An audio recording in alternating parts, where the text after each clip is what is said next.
అరెకరం పొలంలో విత్తన గులుకు తయారు చేయడం జరిగింది. విత్తన గులికి కావలసిన పదార్థాలు ఫస్ట్ ఒక కేసులు తీసుకుంటాం, తర్వాత బీజామృతం, అలానే ఘనసీమృతం, బంకమట్టి, పొయ్యి బూడిద, తర్వాత ఒక వాటర్ తీసుకుంటాం.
కొంచెం వేసుకోవాలి.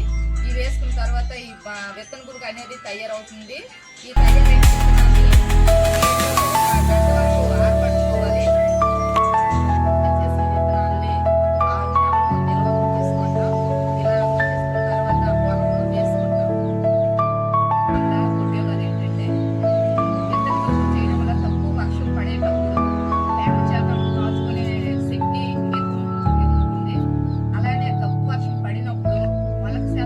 బాగానే వస్తుంది.